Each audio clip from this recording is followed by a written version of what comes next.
Question 8, find 3 different irrational numbers between the rational numbers 5/7 and 9/11। यानी इस question में हमें इन दोनों रेशनल नंबर्स के बीच में 3 irrational numbers फाइंड आउट करने हैं। अब irrational numbers कौन से होते हैं? वे नंबर्स जिनके डेसिमल एक्सपेंशंस होते हैं नॉन टर्मिनेटिंग, नॉन रिकरिंग।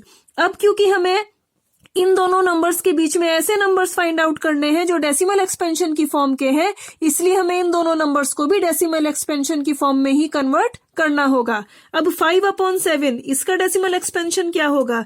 इसके लिए हम इस 5 को 7 से डिवाइड करेंगे। अब क्योंकि 5 7 से छोटा है इसलिए हम यहाँ पे पॉइंट लगाकर ले लेंगे 0। अब 7 7 जा 49, तो यहाँ रिमाइंडर बचता है 1। अब पॉइंट की वजह से यहाँ 0, 7 1 जा 7, 10 में से 7 गया बचा 3, पॉइंट की वजह से 0, 7 4 जा 28, 30 में से 28 गए, रिमाइंडर बचा 2, पॉइंट की वजह से 0, 7 2 जा 14, 20 माइनस 14 बचा 6, पॉइंट की वजह से 0, 7 8 जा 56, 60 माइनस 56 रिमाइंडर बचा 4, पॉइंट की वजह से 0, 7 5 जा 35, 40 में से 35 बचा 5, पॉइंट की वजह से 0। अब 7 7 जा 49, तो यहाँ पे हमें देखते हैं रिमाइंडर मिलता है 1। तो यहाँ ये रिमाइंडर 1 फिर से रिपीट होकर आ चुका है और इस डेसिमल एक्सपेंशन में भी ये 7 ये डिजिट हमें यहाँ रिपीट होकर मिल रही है। अब पॉइंट की वजह से 0, 7 1 जा 7, 10 में से 7 गए बचा 3। तो हम देखते हैं ये डिवीजन आगे बढ़ता जा रहा है, इसलिए यहाँ पर आ जाएगा अप टू का निशान और इस डेसिमल एक्सपेंशन में भी 7 1 ये डिजिट फिर से 7 1 हमें रिपीट होकर मिल गई है।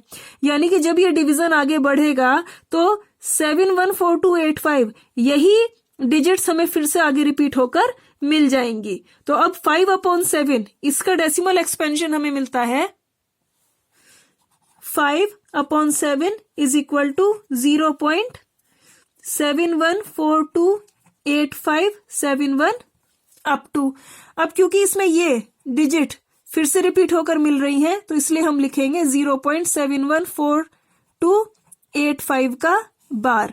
जिन नंबर्स के ऊपर बार लगा होता है वो हमें ये बताता है कि डेसिमल एक्सपेंशन में वो ब्लॉक ऑफ डिजिट हमें रिपीट होकर मिल रहा है। अब नेक्स्ट है 9/11। इसका डेसिमल एक्सपेंशन फाइंड आउट करने के लिए हम इस 9 को 11 से डिवाइड करेंगे। अब जो ये 9 है वो 11 से छोटा है इसलिए हम यहाँ पे पॉइंट लगाकर ले लेंगे 0। अब लिखते हैं 11 8 जा 88, 90 में से 88 गए बचा 2, पॉइंट की वजह से 0, 11 1 जा 11, 20 में से 11 गए बचा 9, पॉइंट की वजह से 0, 11 8 जा 88। अब 90 में से 88 गए बचा फिर से रिमाइंडर 2, पॉइंट की वजह से 0, 11 1 जा 11, अब फिर से रिमाइंडर बचा 9। तो हम देखते हैं ये डिवीजन आगे चलता जा रहा है इसलिए यहाँ पे आएगा अप टू का निशान और यहाँ इस डेसिमल एक्सपेंशन में 8181 ये हमें डिजिट रिपीट होकर मिल रही है। तो अब हम यहाँ लिखेंगे 9/11 is equal to 0.8181 up to.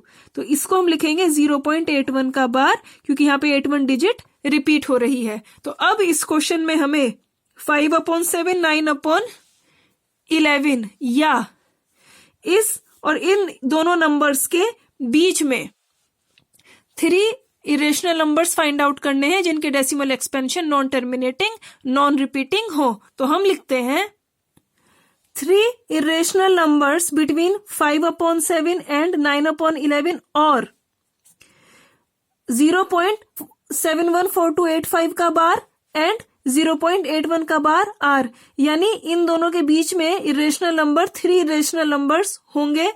तो हम यहां लिख सकते हैं इनके बीच में जो इरेशनल नंबर होंगे वो इससे तो बड़े होंगे और 0.81 का बार इससे छोटे यहां कहीं होंगे। अब इसको हम लिख सकते हैं 0.71 रफली इससे तो बड़े होंगे और 0.81 इससे छोटे होंगे। अब 0.71 से बड़े क्या होते हैं 0.72 या 0.73, 0.74 या फिर 0.75, इनके आगे अप टू, क्योंकि हमें नॉन टर्मिनेटिंग के बाद नॉन रिपीटिंग भी चाहिए, तो इनके आगे हम कुछ नंबर्स लिख के इरेशनल नंबर बना सकते हैं। 0.81 से छोटा यानी कि 0.80 अप टू ऐसा कोई नंबर। तो अब हम यहाँ पे ऐसे 3 इरेशनल नंबर लिखेंगे, तो हम यहाँ पे ले लेते हैं पहले 0.75, तो हम लिखते हैं 0.75। अब नॉन टर्मिनेटिंग यानी यहाँ पे होगा अप टू का निशान, नॉन रिपीटिंग यानी कि 0, फिर 75 के बाद 2 टाइम्स 0, फिर 75 के बाद 3 टाइम्स 0, फिर 75 के बाद 4 टाइम्स 0, तो ये बन गया है नॉन रिपीटिंग। अब नॉन रिपीटिंग से हमारा क्या मतलब होता है? अगर हमारे पास कोई नंबर होता है जैसे कि 0.232323 अप टू, तो इसमें हम देखते हैं ये 2-3 हमें रिपीटेशन में मिल रहा है, 2-3 2-3 2-3, तो ये कहलाते हैं रिपीटिंग ब्लॉक ऑफ डिजिट्स। जिसमें 2-3 है ये ब्लॉक ऑफ डिजिट, और क्योंकि ये रिपीटेशन में जा रहा है इसलिए रिपीटिंग ब्लॉक ऑफ डिजिट, ये कहलाता है रिकरिंग या फिर रिपीटिंग। अब यहां पे हमें चाहिए नॉन रिपीटिंग, यानी कि जहां पे ये रिपीटिंग ब्लॉक ऑफ डिजिट ना मिल रहे हो। इसमें देखते हैं हम 750 के बाद फिर से 750 नहीं मिल रहा है, 1 0 एक्स्ट्रा है, यहाँ पे भी 750 के बाद 2 zeros एक्स्ट्रा है, इसलिए ये है नॉन रिपीटिंग, क्योंकि इसमें ये रिपीटिंग ब्लॉक ऑफ डिजिट नहीं मिल रहा है। रिपीटिंग और रिकरिंग। अब यहाँ पे एक और इरेशनल नंबर 0.76 ले लेते हैं, 76 के बाद हम 7 एक नंबर और ले लेते हैं, तो 767 1 times 0, 767 2 times 0, 767 3 times 0 up to, ये भी है नॉन टर्मिनेटिंग और नॉन रिपीटिंग। अब एक और ले लेते हैं, ये 0.80, इसमें हमने लिखा 80, फिर 80 के बाद हमने 1 0 लगाई, फिर 80 के बाद हमने 2 टाइम्स 0 लगाया, फिर 80 के बाद हमने 3 टाइम्स 0 लगाया अप टू, तो ये भी है नॉन टर्मिनेटिंग और non repeating. 3 rational numbers question में फाइंड आउट करने थे, वो हमने यहाँ फाइंड आउट कर लिए हैं।